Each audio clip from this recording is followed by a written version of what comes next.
we should have the right in this, especially this situation. We're in very uncertain times. I think there's a lot of uneasiness, and I think that we should all have the choice whether or not we want to send our children back. Parents should be dropping off their children at school, but instead some are right here at the courthouse in Montreal fighting to keep their children at home and learn virtually.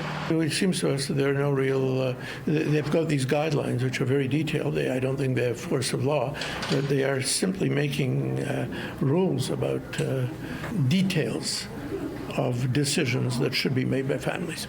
Unlike Ontario, school attendance in Quebec is mandatory. Only those who secure a doctor's note exempting their child from in-person attendance can qualify for online learning. Parents argue that the exemptions are vague and making back to school mandatory violates their Charter of Rights to make decisions that affect their child's health and safety.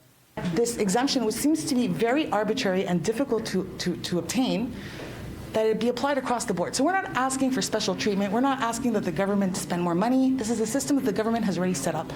I think it's really important for the government and all the society to send the message that education is a top priority, and the best place for the students is to be in school.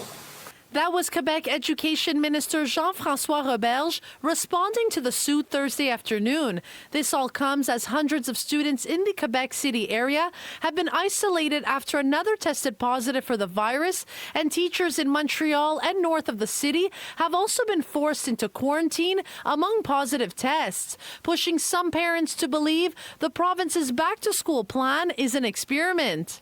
And you have the same number of children per room as always, without masks and with no address of ventilation.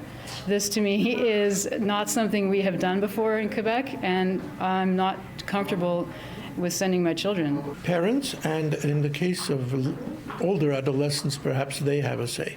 But it is not something for the government. That's our view.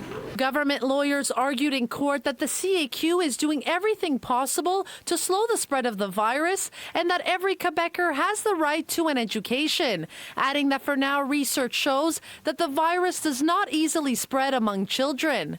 Everything about this back-to-school plan bothered me. The in-school policies being as they are bothered me. The fact that parents don't have any agency, and nor do older children, bothered me.